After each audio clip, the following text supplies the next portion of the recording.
toutes et bonjour à tous, je suis ravi de vous retrouver pour ce nouveau numéro du Club Euro 2.0. Ils sont là, ils sont frais, ils sont en forme.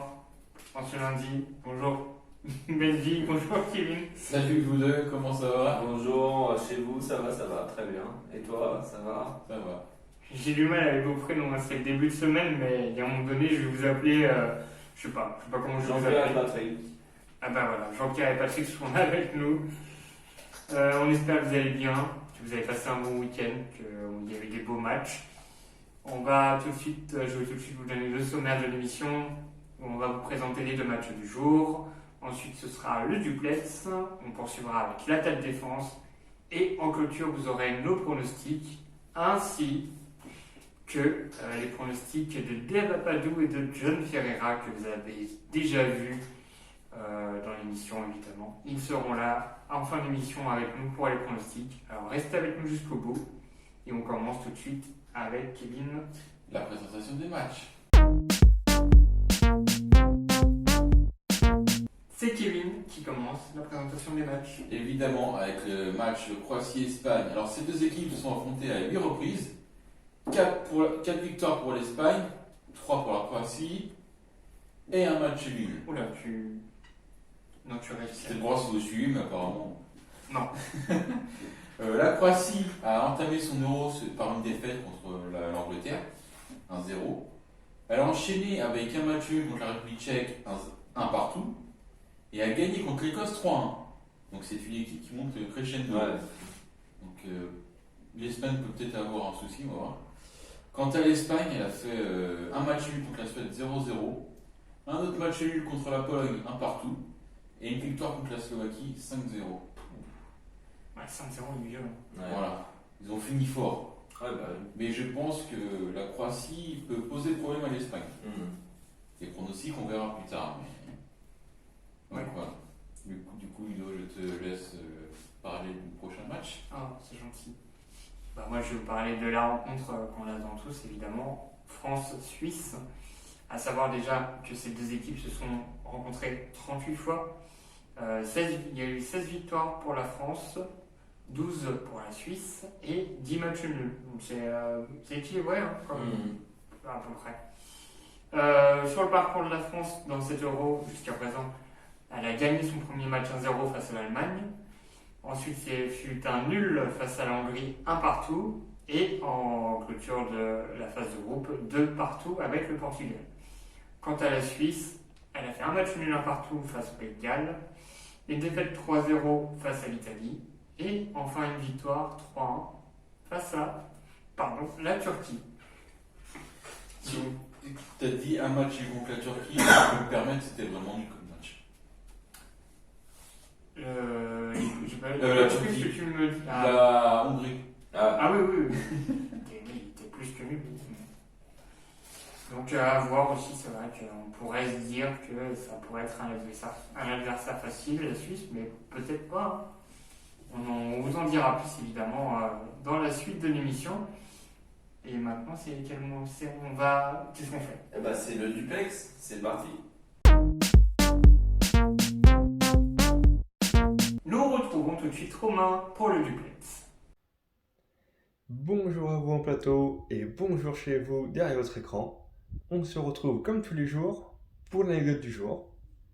Et comme vous le savez, ce soir la France affronte la Suisse pour son 8e de finale. Mais moi je vais faire un petit comeback et vous parler du match France-Hongrie pour lequel j'ai pu assister, comme en atteste mon bracelet, à Budapest. Mais ce n'est pas le cas de tout le monde. Même si certains n'ont pas eu la chance d'être tirés au sort pour avoir des places, certains comme moi l'ont été, mais certains ont été même plus loin dans le vice. Ils ont été tirés au sort, mais n'ont pas pu assister au match. Et pourquoi? Tout simplement parce que quelques Français ont confondu la capitale hongroise Budapest avec la capitale roumaine Bucarest, et donc ils se sont rendus à Bucarest pensant pouvoir assister au match Hongrie-France, alors que non, cela se situait à Budapest. Vraiment, là, je ne sais pas comment on a pu se tromper sur cette ville, et surtout qu'ils sont partis à plusieurs. Il n'y en a aucun d'entre eux qui s'est dit « Non mais tu fais une erreur là, c'est pas Bucarest, c'est Budapest ». Enfin bon, quoi qu'il en soit, ces supporters français n'ont pas pu assister au match nul de l'équipe de France. Mais je ne sais pas si tu regardes cette vidéo, mais en tout cas, ce soir, les gars, c'est vraiment Bucarest où la France joue, hein. Donc si vous êtes encore à Bucarest, ne bougez pas. Et si vous êtes à Budapest, partez tout de suite pour Bucarest, hein, parce que là, vous allez encore avoir un problème. Donc voilà pour la petite histoire qui m'a bien fait rire. J'espère que vous fera rire, vous aussi en plateau et derrière votre écran. Et puis sinon, on se dit à demain. Allez, ciao. Eh bien, merci Romain. On te retrouve évidemment demain pour un nouveau duplex. C'est quand même énorme cette histoire de Français qui se trompent à 2 lettres près de destination. Heureusement que Romain, lui, il a bien compris où c'était. Ah, c'est très drôle, hein. Enfin, Oui, c'est pas drôle pour aussi. eux, c'est vraiment triste, c'est dommage pour eux. Mais c'est vrai que c'est. Excusez-moi, la grossière, c'est con, hein, mais franchement, C'est ballot, quoi. ouais. Mais bon, ça arrive, hein. Oui, Impossible des pas français. Oh, pas mal. joli, J'aime bien. pas mal. Donc maintenant on enchaîne avec l'attaque-défense. C'est donc le moment de retrouver notre deuxième duo, Damien et Julien. Ils vont évoquer le sujet de Luis Enrique, le coach espagnol. C'est la première grande compétition internationale pour lui, en tant qu'entraîneur. Est-ce une réussite ou un échec? On vous laisse regarder. Ce soir, ça y est, il y a l'Espagne qui est en huitième de finale de l'Euro et je trouve que c'est une belle histoire, hein, par rapport à Luis Enrique qui, bon, justement, a eu des petits soucis avec la sélection. Oui, c'est vrai qu'il a eu une histoire un peu difficile. Bon, là, c'est donc sa première compétition internationale. Moi, après, honnêtement, là, on a vu les 3 matchs de poule. C'est pas fameux. C'est pas le Luis Enrique du Barça. Je suis quand même très déçu de ce qu'il a fait. Si, un peu, parce qu'au final, là, ils ont collé Manita contre la Slovaquie, donc voilà, 5-0. Et bon, voilà. Bon, sur le score, en tout cas, ça ressemblait au Barça qu'on a connu. Oui, oui, tu me parles de la Slovaquie, c'est la Slovaquie. Franchement, après, ils ont quand même galéré pour se qualifier. Il a fait match nul face à la Suède. C'est pas non plus, super réjouissant. Et du coup, non, ouais, moi je suis vraiment pas convaincu par le jeu, pas convaincu par ce qu'il propose. Bon, là où à la limite je peux être un peu plus content, c'est qu'effectivement, comme tu dis, il a pas pris de joueur du Real Madrid. Mais franchement, non, je suis vraiment pas convaincu par cette Espagne. C'est pas comme ça qu'ils vont remonter la pente, hein. Ah bah tu sais, après 2016, le Portugal, ils avaient fait un début vraiment pas terrible du tout. Pourtant, c'est quand même eux qui l'ont gagné au final. Donc je me dis, si eux ils ont eu cette chance-là, pourquoi pas l'Espagne cette année? Oui, bien sûr, mais bon, voilà, par rapport à Luis Enrique, à ce qu'on a connu au Barça, etc., oui, il y a eu le 5-0, mais voilà, il y a quand même une grande déception dans le jeu, grande déception dans la construction du jeu, dans ce qu'il propose. Moi, j'ai pas été plus convaincu que ça. Ouais. Et là, ce soir, ils affrontent la Croatie. Franchement, je sais pas s'ils vont réussir à performer. Bon, la Croatie n'est pas terrible cette année non plus. Ils peuvent essayer d'aller en quart. Mais bon. Après, vu les problèmes qu'il y a eu avec la sélection, parce qu'il n'y a pas eu que ça, il y a eu aussi avec Julen Lopetegui il y a 4 ans, où pareil, il y avait eu tout un souci. Bon, honnêtement, moi je me dis, c'est déjà bien qu'ils soient en 8e, ils peuvent peut-être passer contre la Croatie. Donc voilà. Bon, allons voir le match. Allez, c'est parti.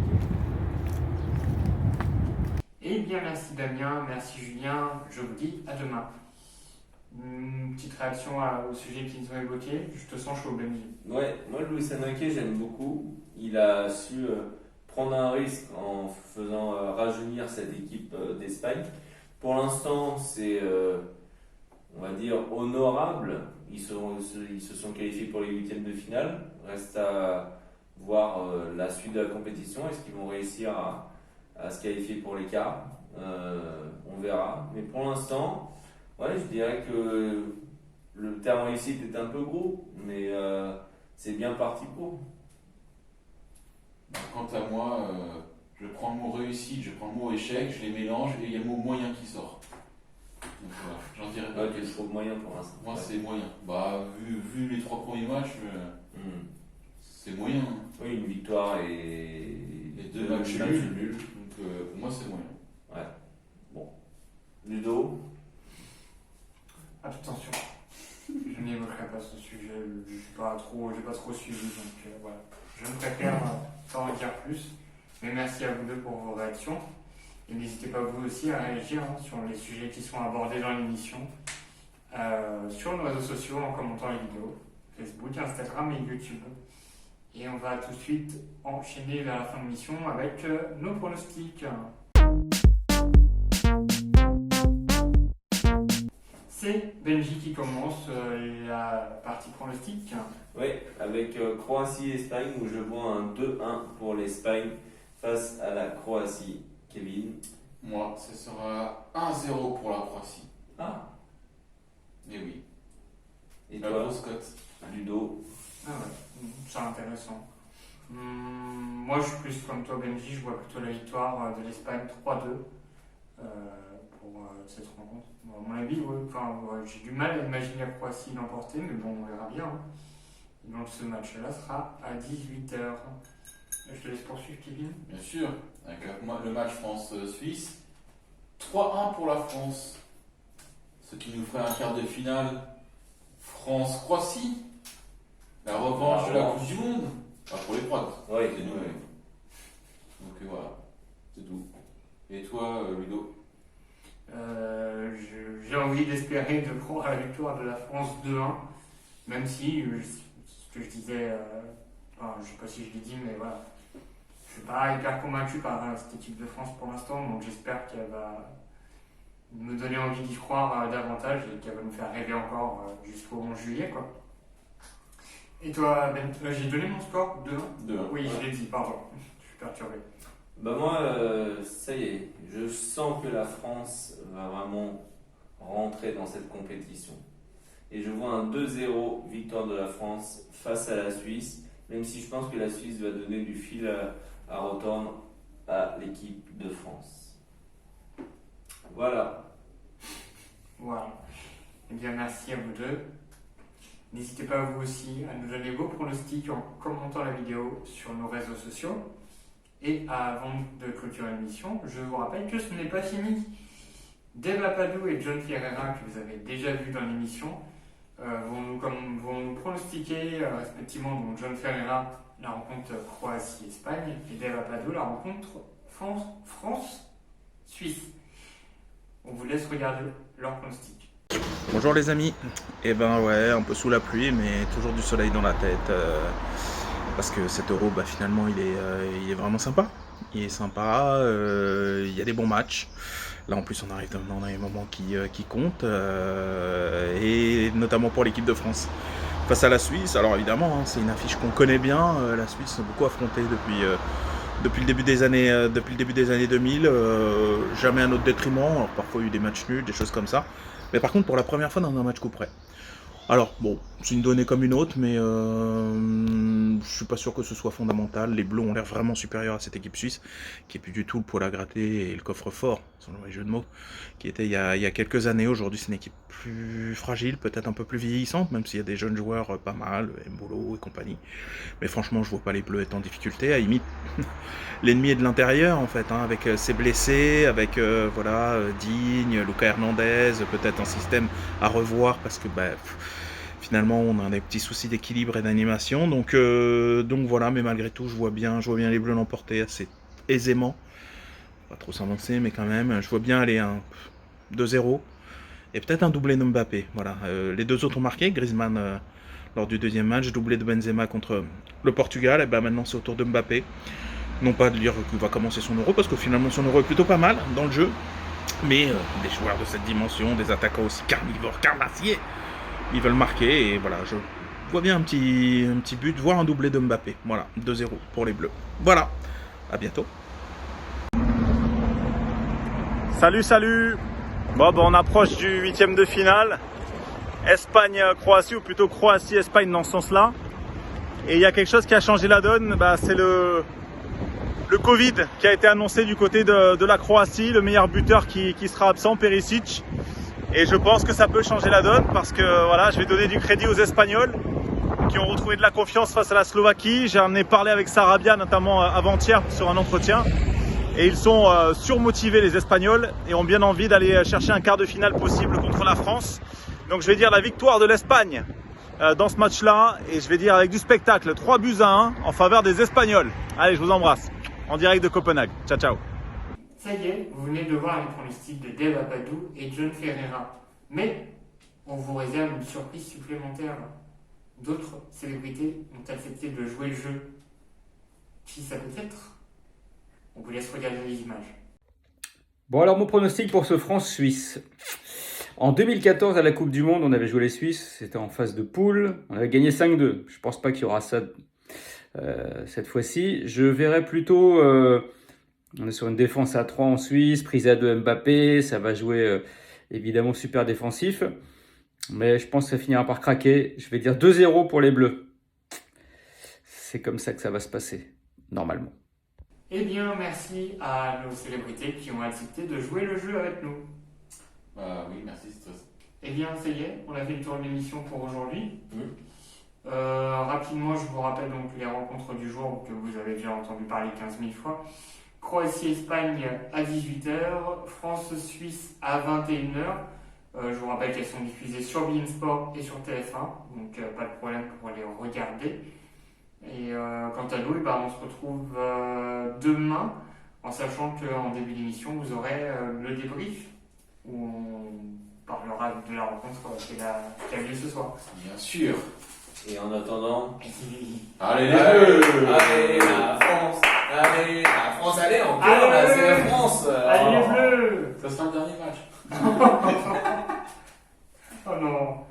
Et bonne soirée à vous, Allez. bonne journée, bon match. Et Allez, à demain. salut. Salut. Salut!